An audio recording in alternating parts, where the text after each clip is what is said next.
Cuando hablamos de ética del comportamiento, estamos hablando de este estudio que toma en cuenta, les decía, la psicología del comportamiento, la neurociencia, las teorías de gamificación y tal vez otras disciplinas, otras actividades relacionadas. Y vean, cuando estaba uno conversando del tema de la ética, uno normalmente se da por pensar que está hablando de esto que tiene que ver con lo correcto y lo incorrecto, con lo bueno y lo malo, con lo que está bien y con lo que no lo está. Y eso, pues por supuesto, ayuda. Sin embargo, ética del comportamiento va, diría yo, un poco más allá. Y lo que hace es que investiga por qué las personas tomamos las decisiones que tomamos, sean estas decisiones éticas o decisiones poco éticas.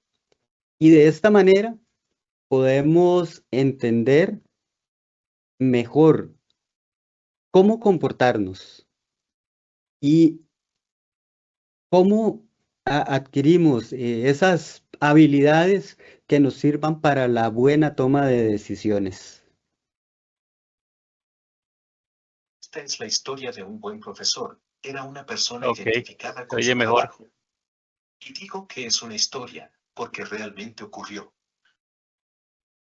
El profesor Lewis trabajaba en un colegio de un barrio marginal, en Atlanta, en Estados Unidos. El problema es que sus estudiantes sacaban notas muy malas, y que, por tan bajo rendimiento, el colegio tenía una amenaza de cierre. El buen profesor, identificado con la causa, hizo que sus estudiantes trabajaran rigurosamente y como nunca para prepararse para las pruebas estandarizadas. Aunque también sabía que era poco probable que muchos ganaran esos exámenes. Por otro lado, el director del colegio había escuchado que en otros centros educativos habían cambiado las respuestas malas de sus estudiantes por respuestas correctas, y de esa manera solucionaron el rendimiento del colegio. Por lo que pidió a sus profesores hacer lo mismo. El buen profesor reflexionó en lo que le había solicitado su jefe. Sabía que estaba mal, pero también creía que, si no lo hacían, sus estudiantes dejarían el colegio y quizá, pensó, algunos de ellos se dedicarían a delinquir. También era un riesgo que cerraran el colegio y consecuentemente quedarse sin trabajo. Por eso, buscó los exámenes malos y cedió a la presión cambiando sus respuestas. A los estudiantes les fue muy bien en las pruebas estandarizadas, ellos estaban felices por las notas que obtuvieron. No sabían nada del fraude. Lo malo es que fue ahí, cuando el buen profesor dejó de ser un buen profesor. El profesor Lewis y otros profesores más lo siguieron haciendo, hasta que, años después descubrieron que este fraude se cometía en 44 centros educativos, y fueron despedidos 110 maestros, en cuenta aquel que, en su momento, había sido el buen profesor. Muy bien, ahí tenemos una historia, es una historia real ocurrida en Atlanta hace no muchos años atrás, donde los profesores modificaron unas pruebas estandarizadas. Ahí me gustaría escuchar comentarios de parte de ustedes. ¿Escucharon la motivación por lo cual lo hacían? Porque esas eran personas que estaban en zonas marginales y que era posible que pues que no tuvieran más opción de estudiar y que incluso se dedicaran a delinquir. Ahí tenemos una mano levantada, don Julio. Muy buenas tardes. Adelante. Bueno, buenas tardes, colegas. Interesante. Yo me ubiqué en eso que me hubiera pasado aquí en migración o en el servicio público, ¿verdad? Y lo digo con todo cuidado y respeto. Pareciera que el fin justifica los medios. Y ahí es donde creo yo que lo que todos estos años hemos revisado es que yo tengo que tener claro, o sea, cuál es mi rol profesional. O sea, una cosa es lo que quiere un jerarca, para ponerle una sombrilla grande, ¿verdad? Y otra cosa que es lo que quiere la institucionalidad, que es una sombrilla más grande, y otra cosa es lo que dice mi ética, que voy a pensar que es una sombrilla pues no tan grande, en el buen sentido, siempre está revisándome, pero sí muy clara para mí. Y vea usted, Adolfo, al final usted mismo puso, la motivación era que los muchachos no se quedaran sin la opción de la educación, en términos generales, pero igual quedaron sin la educación porque despidieron a medio mundo. Entonces, yo creo que esas son las trampas en las que uno muy románticamente cae, ¿verdad? No digo que yo no hubiese caído, pero ese conflicto era un pseudo conflicto porque al final no era un conflicto, era un tema de claridad. ¿Qué tal si, termino mi idea, qué tal en vez de hacer fraude, digo, bueno, voy a trabajar los sábados, ¿verdad? Como las películas que hemos visto con estos temas que suenan muy bonitas, que el profesor llega, bueno, les voy a agarrar, voy a hacer tutorías, voy a trabajar con ellos y voy a lograr que hagan el examen. Me interesa que lo ganen, no que tengan el 100 en el contexto real. Entonces, creo yo que a veces es eso, o sea, nos tuercen el brazo y uno cae tal vez un poco en esa premura de si no lo hacemos todo lo que perdemos, pero incluya en eso que perdemos es esa dignidad como persona, como profesional. Y verá que muchos y muchos tal vez decimos no, yo no lo hago. Pero si no está en esa valoración, de pareciera que es operación frijoles, ¿verdad? ¿Es mi ética o mi sueldo? Entonces, qué difícil, pero por ahí pienso yo, colegas. Claro, muchas gracias, don Julio. Ahí tenemos a don Carlos Rodríguez con la mano levantada también, adelante. Y después de escuchar a don Carlos, vamos de seguido escuchando a doña Pilar. Hola a todos, buenas tardes. Es interesante, a ver, esta opción que está dando Julio. Yo lo que veo es que este profesor, que fue bueno y después malo, vio solamente un camino, una salida. Hubiera sido interesante poder tener esa otra opción que está dando don Julio. En muchas ocasiones, ese es el problema nuestro. Eh, no sé, va a sonar un poco tosco la comparación, pero somos como caballos de carretón. Tenemos los ojos cerrados o tapados y vemos solo un camino. Lo importante es poder tener un abanico más amplio de posibilidades y en ese caso de poder tomar una decisión más certera o mejor, digamos, Correcto, básicamente. muchas gracias, don Carlos. Pilar Cortés, adelante. Buenas tardes, muchas gracias. Buenas tardes. Sí, yo coincido con el primer compañero en cuanto a que a veces pretendemos disfrazar las decisiones que adoptamos simulando buenas intenciones, cuando tal vez en el fondo estamos actuando de manera egoísta y pensando únicamente en nuestros intereses realmente, porque las decisiones y las actuaciones que llevemos a cabo tienen que hacerse de la forma correcta, honrada y transparente, a pesar de lo que cuesten y de lo difíciles que resulten y de las preocupaciones que a uno le generen, porque uno piensa, bueno, ¿qué pasa si todo el mundo reprueba los exámenes y nos vamos a quedar sin escuela y sin salario y sin trabajo? Pero a la postre, actuando correctamente, hubieran encontrado alternativas, oportunidades o abierto espacios precisamente para buscar esa mejora continua que les podría haber permitido seguir adelante de la manera correcta.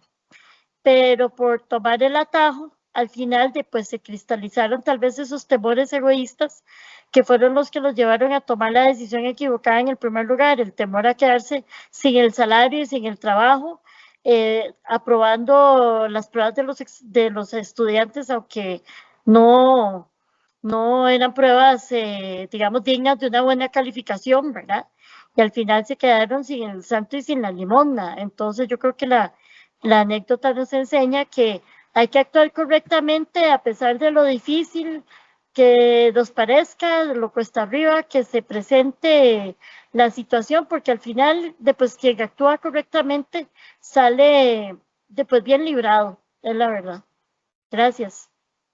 Gracias, gracias, igualmente Pilar, y a Carlos y a Julio. Vean, en realidad sí, es tal cual ustedes lo comentan. Sin embargo, yo sé que muchos por sus experiencias también saben de que ese camino de lo correcto a veces es empedrado, a veces es espinoso, ¿verdad? Es difícil de llevar, mientras se está llevando la contraria a otros que están incitando a hacer lo incorrecto. Y ahora después vamos a conversar un poco más sobre eso. Vamos a continuar con la actividad porque vean, muchas gracias por las participaciones, que es parte de lo que enriquece todo este ratito que vamos a tener el día de hoy.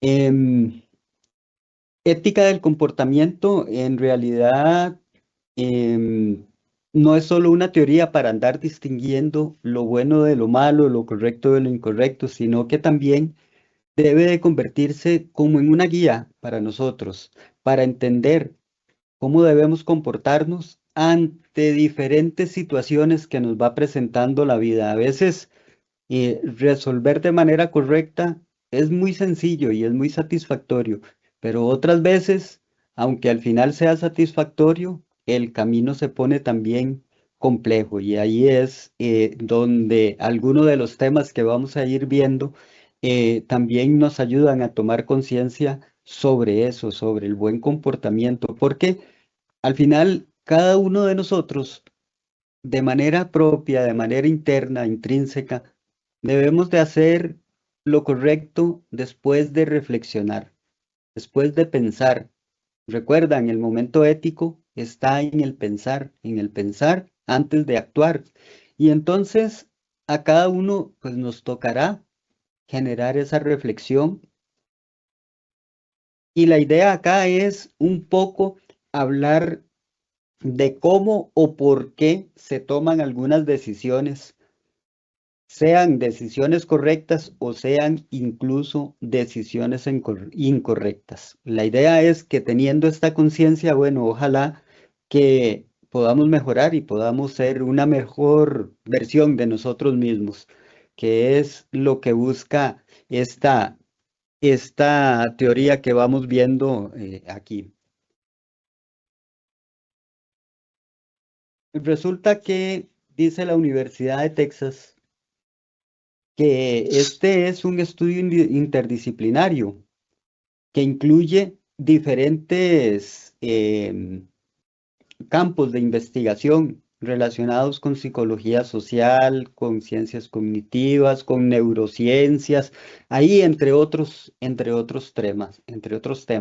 El problema es que, según lo que se ha investigado, se ha descubierto que las personas a menudo, frecuentemente, estamos influenciadas, la mayoría de las veces de manera inconsciente, por una serie de sesgos psicológicos, presiones organizacionales y sociales y factores situacionales que afectan nuestras tomas de decisiones y que puede conducirnos por el camino equivocado, ¿verdad? Nos puede llevar por ese camino que no es el camino más ético posible. Así es que tenemos esta claridad de qué dependen nuestras tomas de decisiones.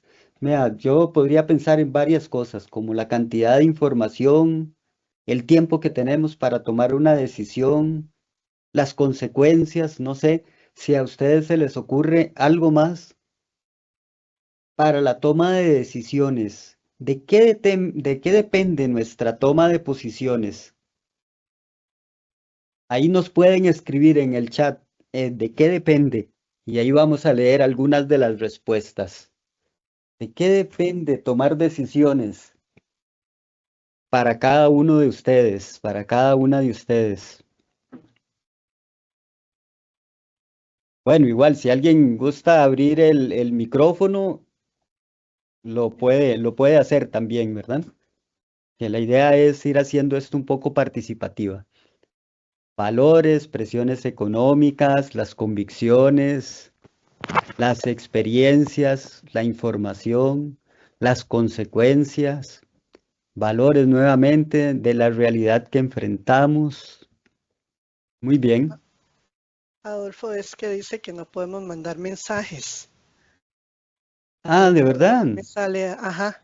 Qué extraño, Senia, porque yo estoy aquí, lo que estoy Sí, es lee y lee mensajes. Qué raro, yo tengo que no puedo mandar mensajes. ¿Qué? Antes sí podía, pero ahora no. Pero bueno, de que abrí el micrófono para aprovechar. Adelante, adelante, te escuchamos. Sí, yo creo que mucho, por ejemplo, ahora los medios de comunicación generan una presión social, ¿verdad? En términos de las respuestas, y muchas veces se van normalizando acciones que no son correctas. Sin embargo, ya se va viendo tan normal que la gente cree y va considerando que esas acciones no son incorrectas. No quiero decir que no sean correctas, sino que no son incorrectas, ¿verdad?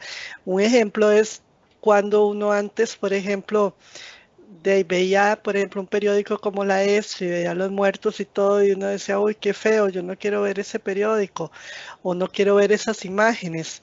Y hoy, lamentablemente, es como normalizado ver todo eso, no solo en los periódicos, sino en las redes sociales y demás, ¿verdad? Y de alguna manera, algunos otros van pensando que esa es la realidad, pero no podemos aceptarla, ¿verdad? Muy bien, ahí sobre redes sociales y otras cosas también más adelante vamos a ir conversando. Senia, estuve intentando encontrar la solución al problema de que no podías escribir, pero lo siento, no la encontré. No encontré qué cambio habría que hacer, pero bueno, muchas Tranquilo, gracias no hay problema. por tu participación y más bien siéntase en la libertad, usted y los demás, de abrir micrófono para comentarnos también, ¿verdad?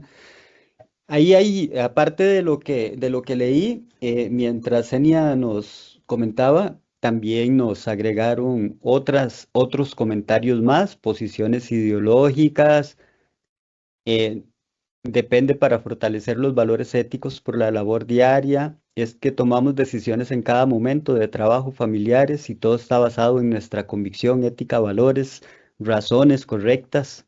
Muy bien, las situaciones que se nos presentan a diario, tomamos decisiones convenientes de acuerdo a nuestra experiencia. Y todo esto es así, ¿verdad? Hay características individuales propias de cada uno de nosotros que nos ayudan también, que contribuyen a la toma de nuestras decisiones. Entonces, yo tengo mis propios intereses, mis habilidades, hay cosas que a mí me motivan, tengo mi personalidad, mis actitudes, y así como yo tengo todo esto, ustedes que están acá escuchando esta charla, pues también tienen sus propias características individuales y eso influye, por supuesto, en la toma de nuestras decisiones. Ahora, aparte de eso, también está un poco lo que han comentado de manera externa. Hay en el entorno aspectos, cosas, situaciones que afectan nuestras decisiones. El lugar donde vivimos, la familia, los medios de comunicación que nos comentó ahora Senia, el entorno en general, el entorno social, incluso el entorno económico, que también es una de las cosas que escribieron por ahí. Todo ese tipo de cosas tienen relación, tienen que ver con nuestro comportamiento y con las decisiones que cada uno de nosotros toma. ¿Qué ocurre cuando en nuestra cabeza tomamos una decisión? Bueno, ya está decidido y lo que procede es ejecutar, hacer lo que pensamos, hacer lo que ya hemos escogido, lo que hemos decidido, ¿verdad? Eso es parte de... Ahora vamos a ver otro video.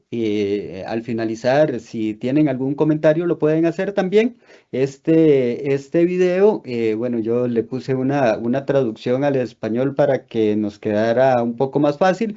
Es de esta misma universidad, es de la misma fuente, de la Universidad de Texas en Austin, y ahí define el tema de ética del comportamiento, así es que vamos para allá.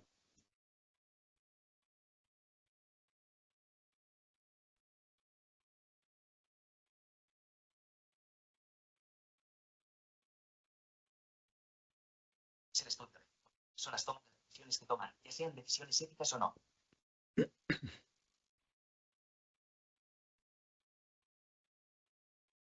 Esta línea de investigación se da en campos como la psicología del comportamiento, la ciencia cognitiva y la biología evolutiva. La ética del comportamiento es distinta a la filosofía tradicional.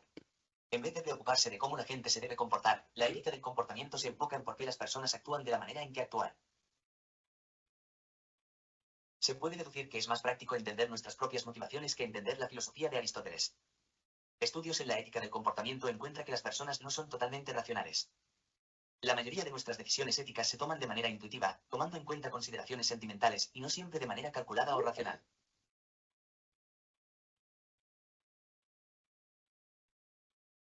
Normalmente las personas que toman decisiones poco éticas son influidas inconscientemente por los sesgos o prejuicios internos.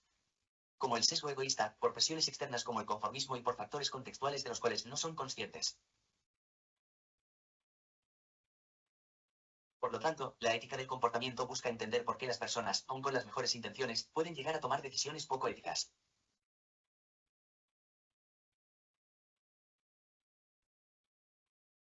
Vieron al final del video a esta persona que tenía ese jardín ahí hermosísimo, ¿verdad? Pero bueno, se estaba consumiendo todo el agua, dejando al medio ambiente desprovisto, no sé, afectando ecosistemas seguramente o quién sabe qué otras cosas, pero el jardín estaba bonito, así es que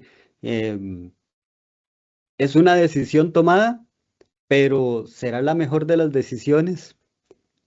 ¿Algún comentario sobre ese videíto?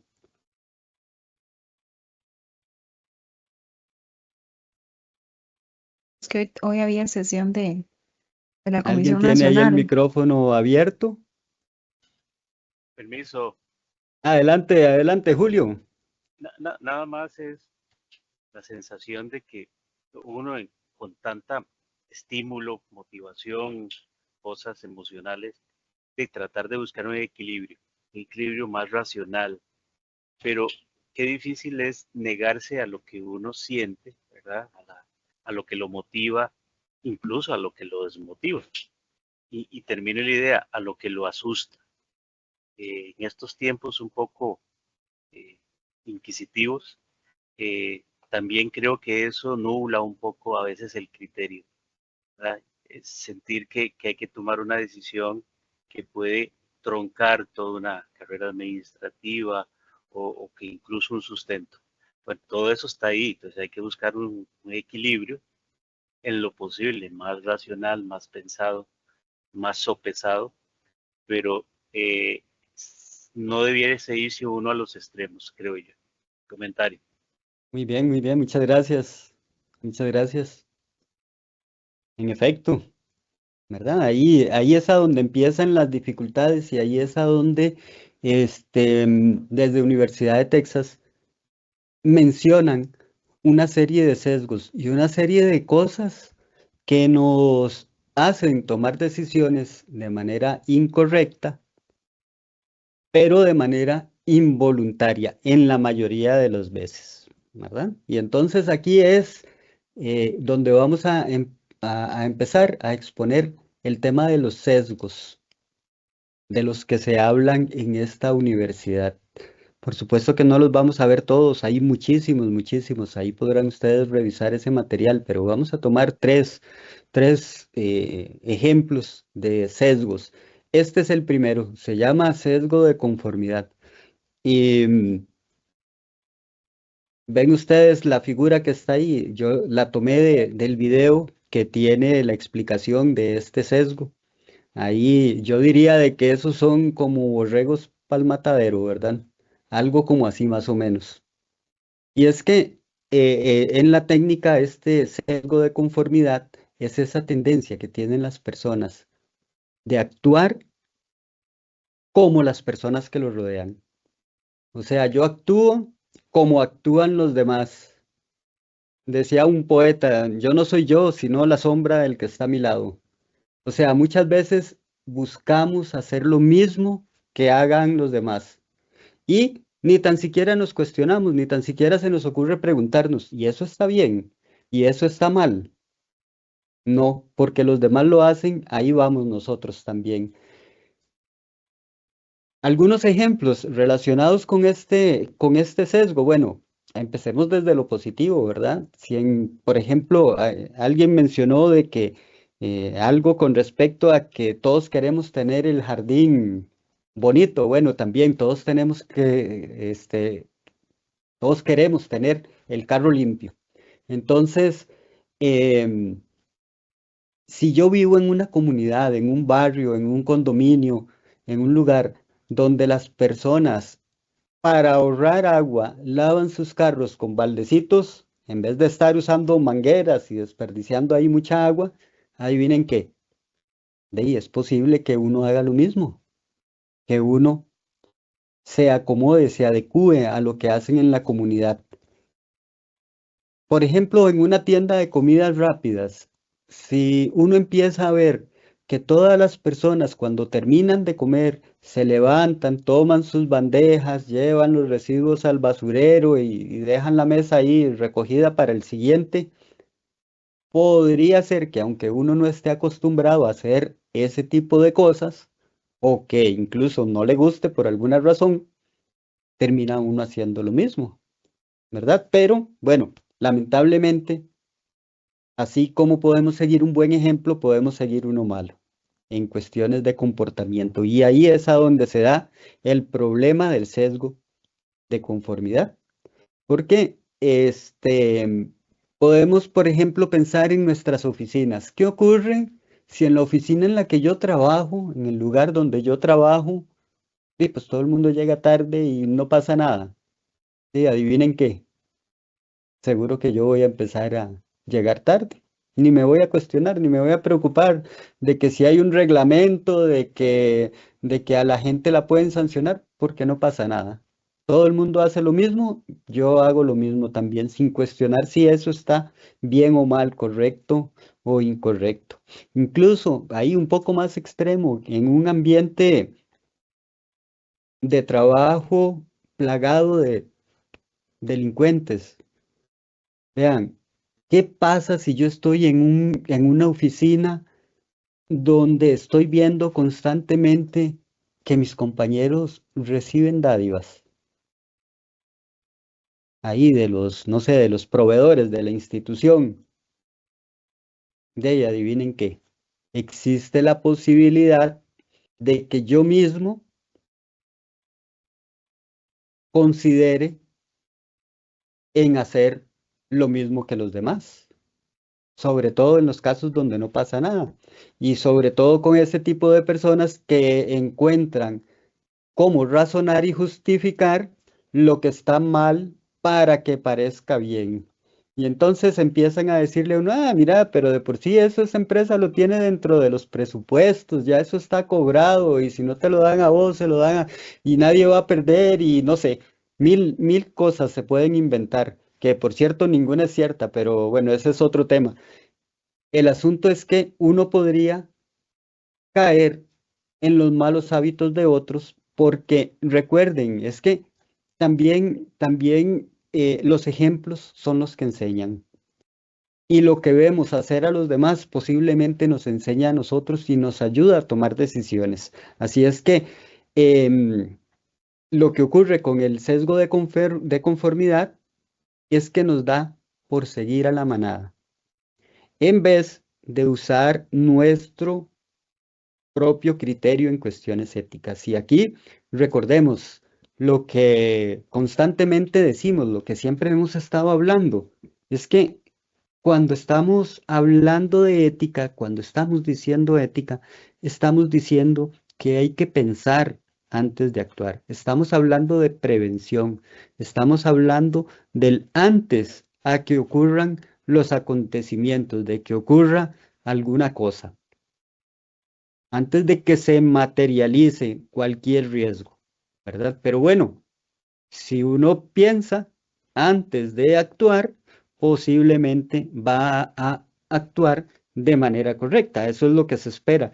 Y sin embargo, es importante que sepamos que existe este sesgo de conformidad para no caer en la trampa, por supuesto.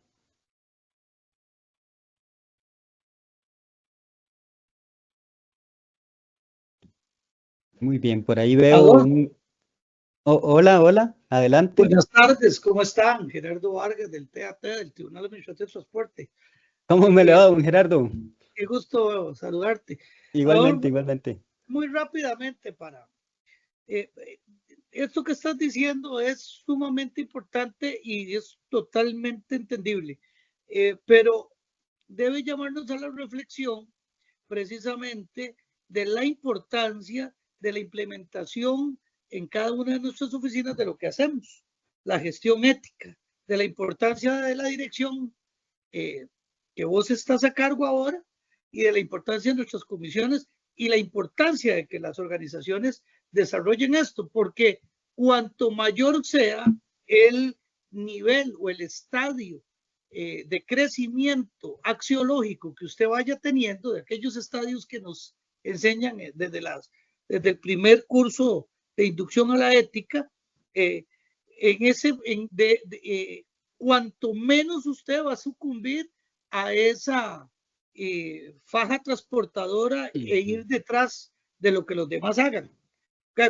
Cuanto más formado está usted en ética, cuanto más introspección tiene usted de la ética, usted, aunque haya 1000 personas a la par haciendo lo mismo, usted va a ser un agente distorsionador para ellos porque no los va a, no los va a seguir, pero vas a ser también un agente de cambio. Alguien va a empezar a verte y a decir, voy a seguir a aquel, el único que está contrario a todos los demás, pero lo voy a seguir porque al final entre nosotros siempre hay un sentimiento de lo que realmente es bueno o malo, que eso es la parte inmutable de los valores. Ellos pueden cambiar la forma en que se analizan dependiendo de la sociedad, pero siempre van a ser inmutables. Eso por un lado. Y lo otro, muy rápido, que te iba a decir, que era de lo que se habló anteriormente, Adolfo, es que qué difícil cuando vos tenés un sistema axiológico, y para los empleados públicos a veces es muy complicado también, porque nosotros nos manejamos bajo un régimen de obediencia, un régimen piramidal y un régimen de derecho, donde a veces el derecho no significa justicia, significa seguridad jurídica. El derecho no significa valor, para darme a entender. El que se le mete a robar al viejillo millonario que tiene 20,000 palos de naranjas porque tiene hambre, se le sanciona porque el derecho no está buscando justicia y decir, miren, no, el hombre se le está pudriendo, el otro tiene hambre. Lo que él busca es seguridad jurídica, de que la gente no se meta en las propiedades de otros, porque si no sería un caos. Pero para el sistema de valores es un choque muy fuerte, porque usted está con la justicia, con el valor solidaridad. Entonces a veces los empleados tenemos ese problema, ¿verdad? Que a veces la legalidad no es necesariamente acorde con, por ejemplo, la justicia. Y cuando ya se tienen sistemas axiológicos un poco más arraigados en la personalidad del funcionario, es difícil. Bueno, para no seguir hablando, porque hay otra muchacha que va hablando. Muchas gracias a todos. Muchas gracias, Gerardo, por el aporte. Adelante, Katia. Sí, hola, buenas tardes, don Alonso, a las compañeras y compañeras. Katia López Alvarado, del Consejo Nacional de Personas con Discapacidad. En todo el rato, ¿verdad? Que lo estoy escuchando y escuchando a los demás, y ahora con esto que dice don Gerardo, comparto en una parte lo que él dice, o sea, no sé si tal vez yo veré las cosas como muy blanco y negro, pero yo siento que la socialización primaria, ese inicio desde la familia, es lo que nos marca a nosotros como seres humanos, ¿verdad? Indistintamente si una persona tiene grados académicos o no los tiene, o conoce desde la definición y la terminología de la ética y demás, eso es algo que es intrínseco. O sea, todas las personas sabemos qué está bien y qué está mal. Cuándo está bien, cuándo está mal lo que nosotros hacemos. Entonces, creo que es eso. Creo que es en todo lo que hemos visto, por el caso del profesor, ¿verdad? Y eso lo ve uno, como decía don Gerardo, diariamente en las instituciones públicas y demás, ¿verdad? Que sí, nosotros nos basamos bajo un principio de obediencia, pero ese principio de obediencia, yo le puedo asegurar, a mí no me va a hacer cambiar mis principios. Entonces, porque me ha pasado, yo he trabajado en 4 instituciones públicas, no voy a decir en cuál me pasó, pero sí me ha pasado que me han dado alguna orden que yo sé que es contraria. Y entonces lo que le digo a la jefatura es, bueno, por principio de obediencia yo debo hacer lo que usted me dice, démelo por escrito. Y curiosamente ese escrito nunca llega, ¿verdad? O si por A o por B usted se topa a la jefatura o en una reunión informal le dicen, mire, haga esto y esto, yo me voy directo a mi computadora y escribo un correo, buenos días, buenas tardes, de acuerdo a la reunión que tuvimos en un pasillo por el lado de la recepción, que usted me indica esto y esto y esto, por favor envíemelo por este medio. Y me quedo esperando que me lo envíen, ¿verdad? Obviamente, y pues uno cuida el trabajo, eso es lo que uno tiene para poder subsistir, su familia y demás, pero eso no implica que yo para tener un trabajo voy a hacer algo que no es acorde a mis principios, ¿verdad? Gracias. Entonces, no necesariamente tengo que renunciar, hay muchas formas en las que yo puedo quitarme eso de encima, ¿verdad? E incomodar a otros, pero no hacer lo que no está bien hecho. Eso sería, muchas gracias. Igualmente, Katia. Bueno, sumarle a lo que dice Katia, que este tipo de actividades buscan mejorar, pero que cada uno decida mejorar, ¿verdad? Porque en tema de valores, por supuesto que iniciamos desde nuestros hogares de crianza, pero el asunto no termina ahí.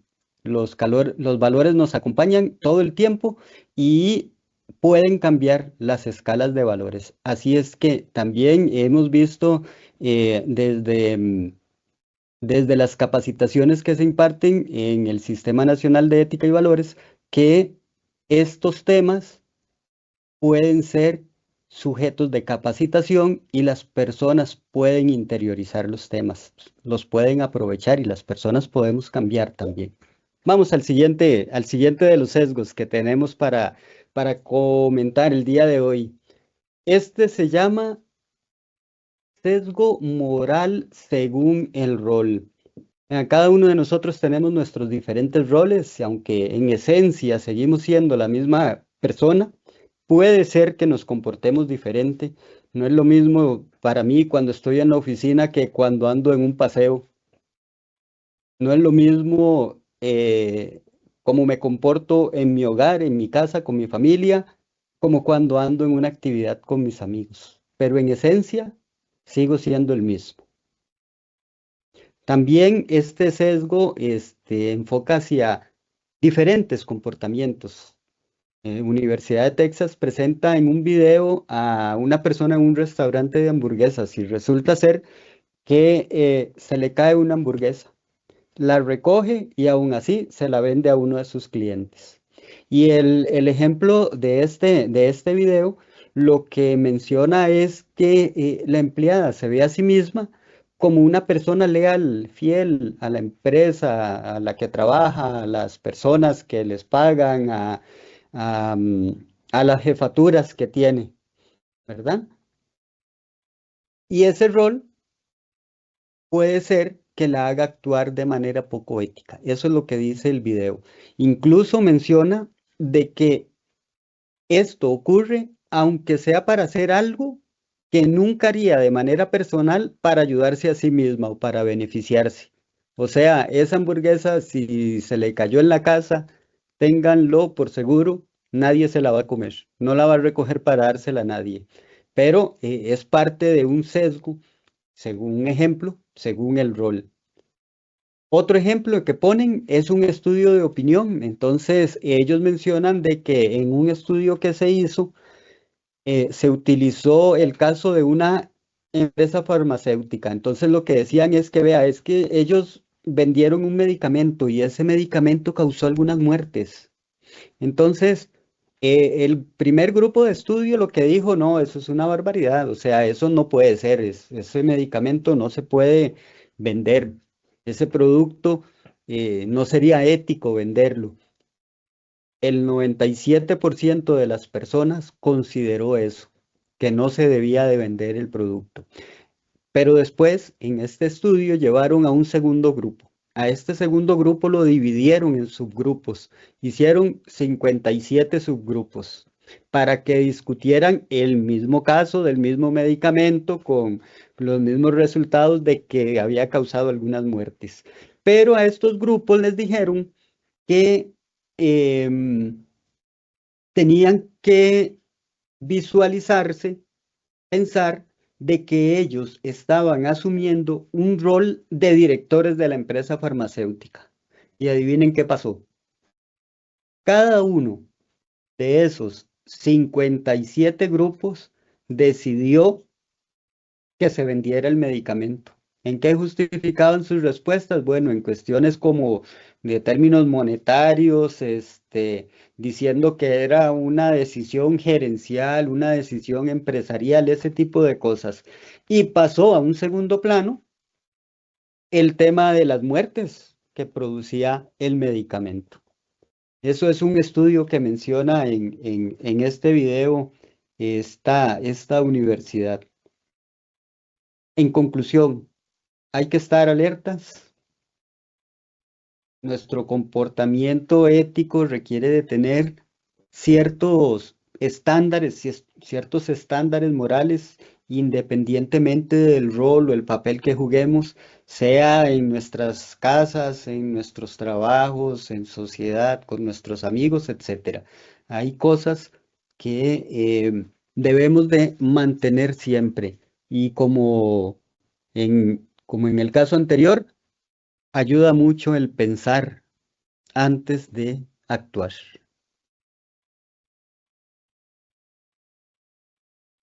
Ahora veamos este tercer y último sesgo que vamos a ver ahorita. Se llama el sesgo egoísta. ¿Qué ocurre con eso? Ocurre que las personas tendemos a buscar información para usarla a nuestro favor, de acuerdo a nuestros propios intereses.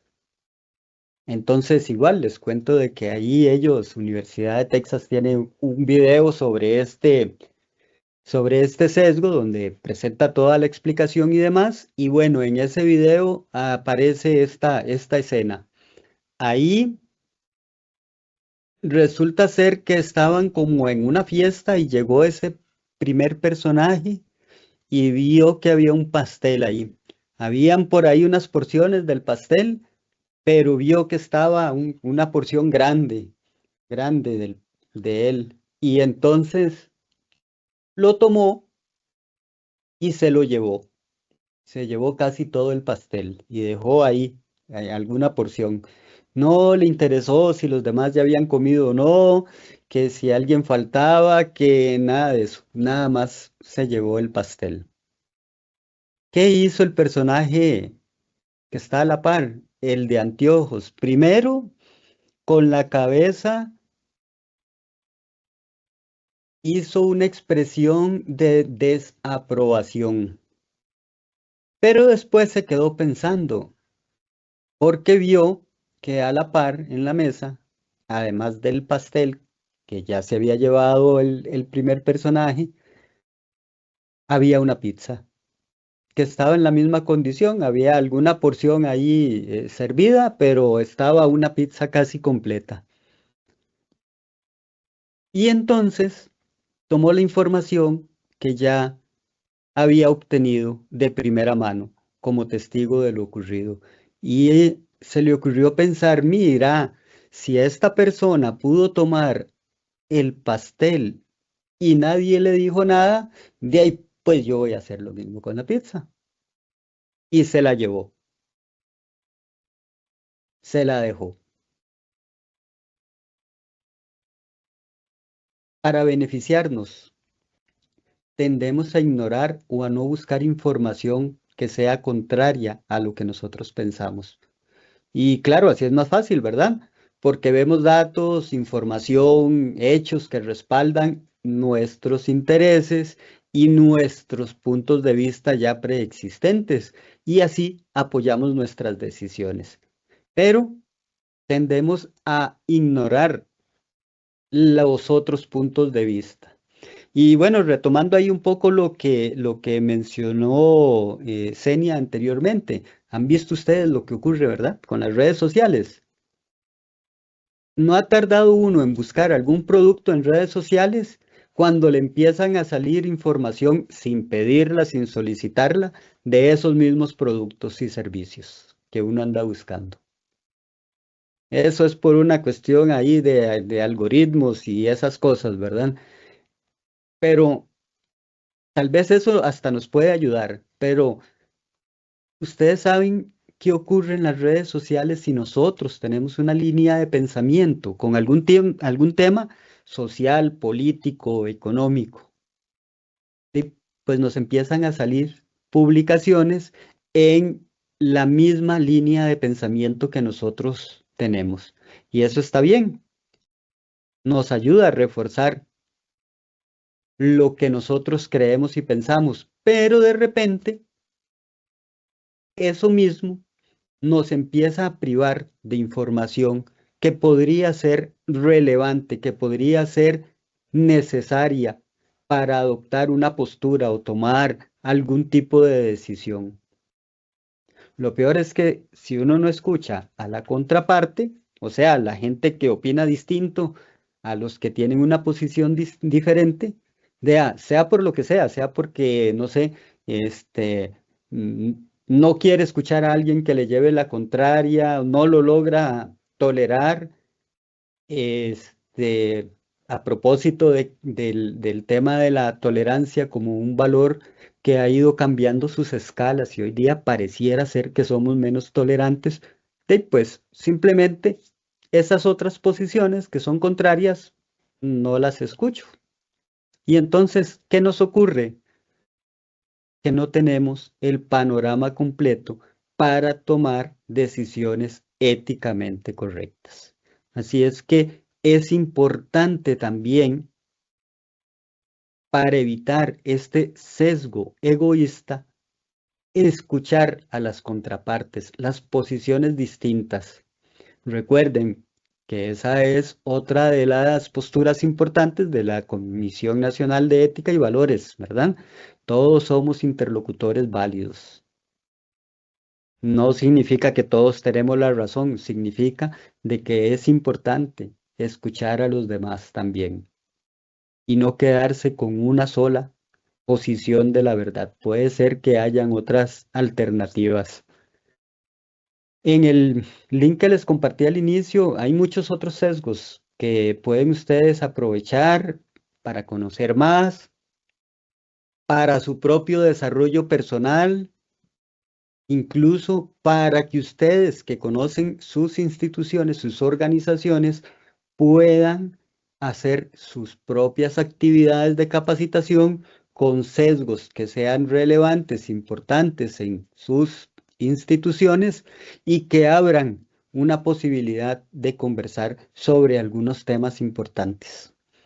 Así es que ahí pueden buscar, porque ahorita vimos 3, pero son muchísimos los sesgos que tenemos. ¿Tienen ustedes algún comentario hasta aquí adicional? ¿Alguna consulta? ¿Alguna duda? Creo que sí, creo que es importante los espacios de reflexión, porque vivimos muy como al día a día y el tiempo se nos va como muy rápido. Por lo menos a nivel laboral yo he tenido espacios de formación, que le llamamos de formación humana en la institución. Y son espacios para la reflexión sobre mi identidad, sobre mis derechos y mis deberes, sobre qué quiero para mi vida, cuál es mi proyecto de vida. Entonces, reforzar esa parte, ¿verdad?, de mi propia identidad y simplemente no dejarme llevar por el contexto, por lo que los demás hacen o no, ¿verdad? Tener mi propio criterio. Yo creo que eso es muy importante, es fundamental. Y que no Claro, solo mi experiencia ha sido con personas adultas, ¿verdad? Pero qué importante tener estos espacios de reflexión con jóvenes, con adolescentes, ¿verdad? Que logren hacer estos espacios de reflexión, qué es lo que quiere para su vida, ¿verdad? Y también utilizar el análisis de causas y efectos, ¿verdad? ¿Qué es lo que yo puedo hacer? Como el ejemplo primero que usted nos dijo del buen profesor, ¿verdad? Que en la toma de decisiones, cuáles pueden ser las consecuencias a las cuales esto me puede llevar. Entonces, cómo tener esos pequeños espacios de reflexión en los lugares que participemos, ¿verdad? Ya sea en colegios profesionales, ya sea donde estudio, ya sea en mis espacios religiosos, sobre qué es lo que quiero para mi vida y también reflexionar sobre mi toma de decisiones a dónde me puede llevar.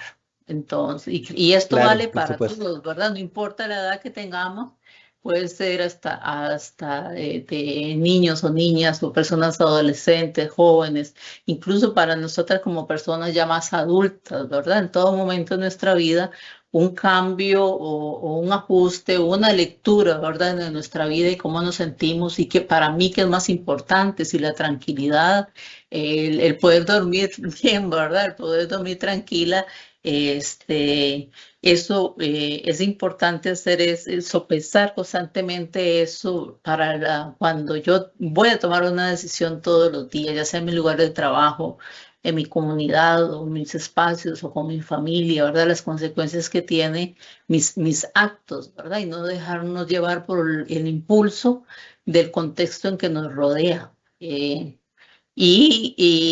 en mi institución, bueno, me dio esta oportunidad de estar en la Comisión de Ética y Valores y cómo estos pequeños espacios de reflexión nos puede ayudar tanto aquí con usted, con el Sistema Nacional nos regala estos espacios, pero también en nuestra institución, en lugar de celebrar el mes la Semana de los Valores, celebramos el mes de los valores. Entonces te hace Ujú. reflexionar en el peso que esto puede tener, ¿verdad?, en nuestra vida, incluso a darle sentido a nuestra vida. ¿Qué pasa si nos dejamos llevar por el contexto, por lo que todo el mundo haga?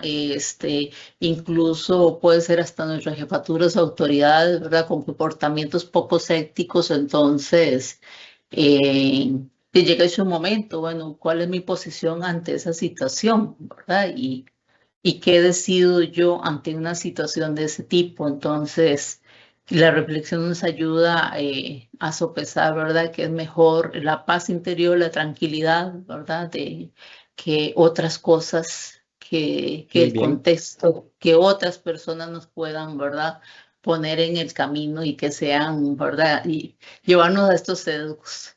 Muchas gracias, Sonia, por sus comentarios.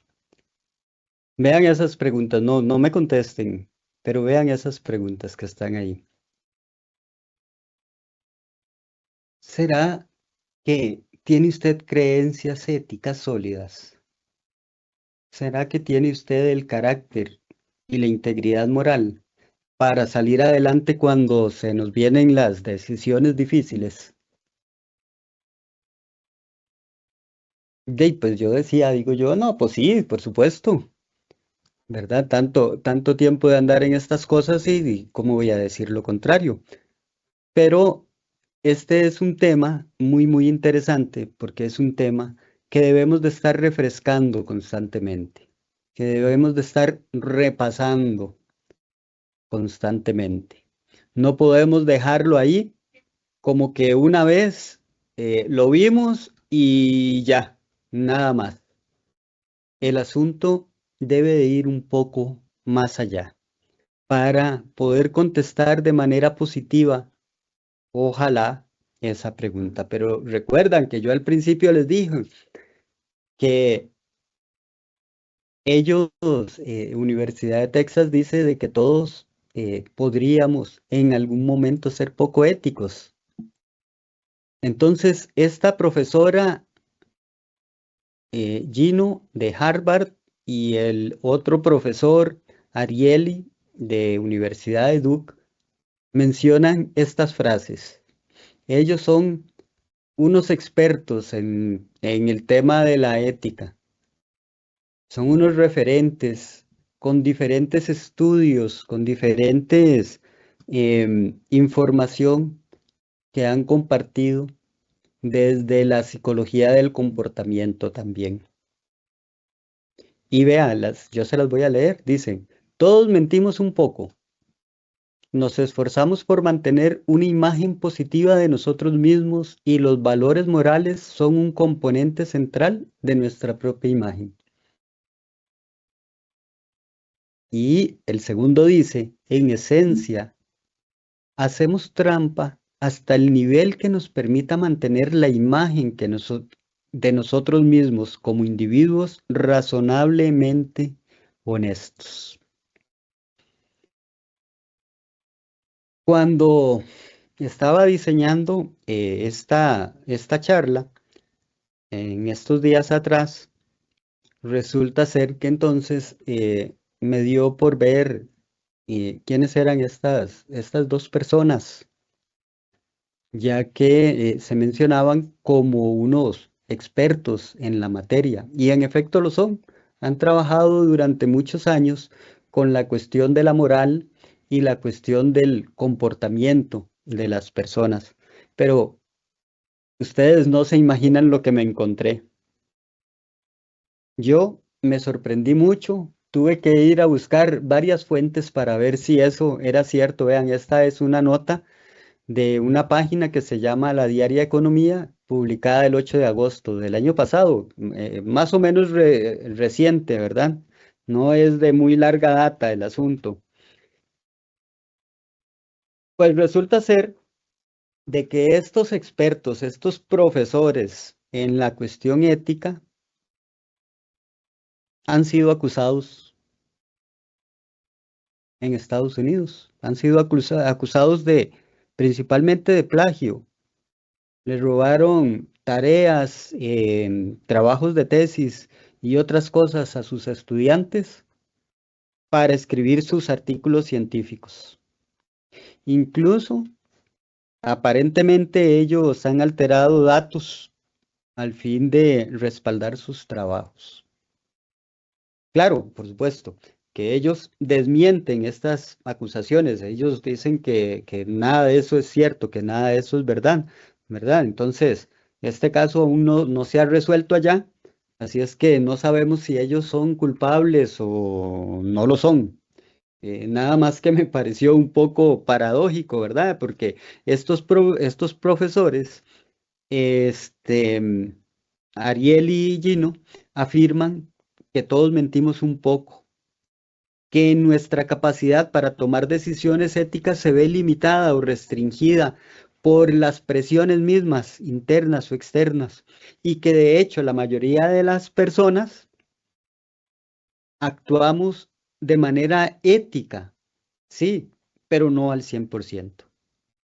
Que cuando mentimos, lo que nos echamos es eso, como una mentirilla blanca o como algo ahí, ¿verdad? Que no genera un gran impacto y que eso es lo que en general las personas hacemos,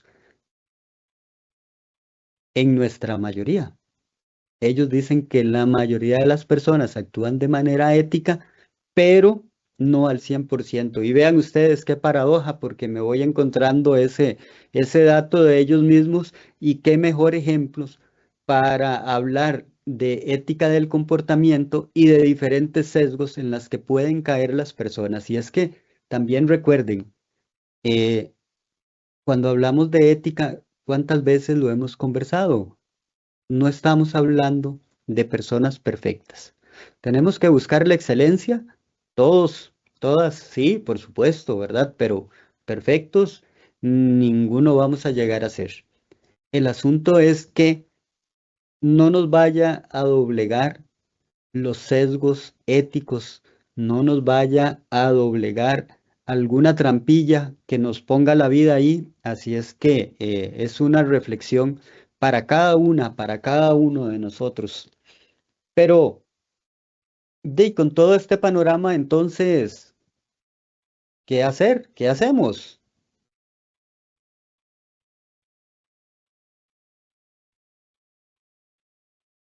La misma Universidad de Texas tiene una propuesta para que mejoremos.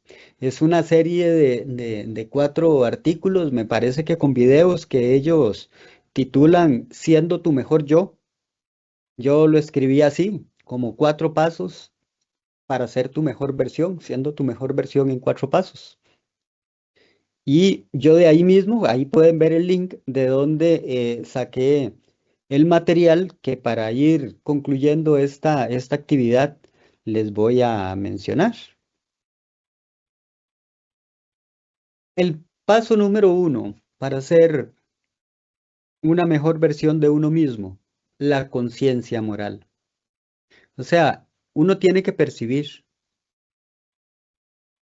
la dimensión ética de los problemas que nos va presentando la vida y las cosas a las que nos debemos enfrentar. Y vean lo que dicen ahí esos psicólogos, ahí lo que está a su mano derecha, dice, cuando se enfrente a una decisión moral, tome unos segundos, haga una pausa, escuche las voces interiores. En alguna otra parte del material que tienen ellos, recuerdo que incluso mencionan que la cuestión ética no solo es una cuestión de conciencia, de pensamiento, que puede ser una cuestión física también. ¿Les ha pasado a ustedes o de repente solo a mí me ha pasado? Cuando uno va a hacer una travesura, algo que uno sabe que no está bien, empieza a sentir como mariposa. Bueno, en realidad no son mariposas, son como abejones que le andan en el estómago y tiene uno una sensación, ¿verdad? Así es que vean ustedes, ellos mencionan que también cuando uno va a hacer lo incorrecto, no solamente la conciencia, el pensamiento le avisa de que eso es incorrecto, sino de repente hasta el cuerpo le puede avisar a uno que está haciendo algo incorrecto. Y sigue la cita ahí con una pregunta. ¿Hay un dejo de culpa? ¿Alguna pizca de vergüenza? ¿Un sentimiento de malestar?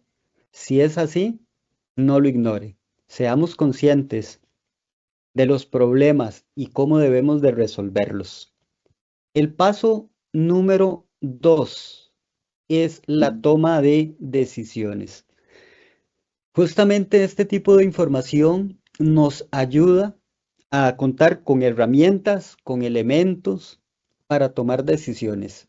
El darnos cuenta, el saber de que existen diferentes sesgos, de que existe la posibilidad de que nosotros hagamos lo incorrecto y que ya está en alguna parte documentado que eso puede ocurrir, nos puede dar una mayor certeza a la hora de tomar decisiones. Es esta capacidad de decidir qué hacer, qué pasos vamos a seguir después de haber identificado los posibles sesgos éticos. ¿Y cómo hace uno para tomar decisiones? Pues normalmente ahí está, ¿verdad? Uno con los 2 muñequillos ahí, el blanco y el rojo, diciéndole cosas. Y en la cabeza de uno pueden pasar buenos y pueden pasar malos pensamientos también. Pero de eso se trata la toma de decisiones, escoger la mejor de las opciones que se pueda tener entre varias. Y para esto, no crean ustedes que hay que ir a leerse los libros de Platón, de Aristóteles o de Kant o de Adela Cortina o de ninguno de esos. Esto todo es un tema propio, es un tema personal y es un tema de reflexión. Cada uno tomará sus decisiones, pero hay que darse la oportunidad de reflexionar para poder decidir qué hacer y qué pasos seguir ante una situación compleja. Paso número 2. Ahora vamos al paso número 3. Vean, Si uno no tiene una genuina intención de hacer lo correcto, caso perdido. No se va a dar, no se puede. ¿Cómo? Si uno no siente un legítimo deseo, si uno no quiere hacer lo correcto, es difícil, para no decir imposible, ser buenas personas. Y la intención está en cada uno también. O sea, desde una charla, desde una conversación como esta que estamos teniendo el día de hoy, uno no puede convencer a los demás de hacer lo correcto. Esa convicción debe de venir de cada uno de ustedes. Ustedes no pueden convencer a los demás a hacer lo correcto. Podrían aconsejar, podrían recomendar, podrían decirle a los demás, pero ¿de quién va a ser la decisión? De los demás. Así es que esto es una cuestión propia, es una cuestión personal, es una cuestión de cada uno. Pero sí, no debemos por eso tirar la toalla, ¿verdad? Al final, recuerden, la información que uno tiene le ayuda a tomar decisiones y esta información que estamos viendo el día de hoy es para eso, para que ustedes tengan herramientas y para que puedan compartir esas herramientas, para que ustedes se conviertan en agentes multiplicadores en sus instituciones con el resto de las personas que trabajan en la administración pública, por supuesto. Y el último, el cuarto paso para ser nuestra mejor versión, actuar de manera consciente y consistente. Al final, pensar en hacer lo correcto y llenarse de buenas intenciones es una buena idea, pero hay que llevarlo a la práctica, hay que llevarlo a la ejecución, porque si no, se va a quedar ahí dentro de nosotros. La idea es actuar de manera correcta. Y cierro aquí, dice, debemos actuar de manera tal que en el transcurso de nuestro andar y al final del camino nos sintamos orgullosos de la ética que nos acompaña. Y hasta aquí llega la información que tenemos sobre este tema importante, ética del comportamiento.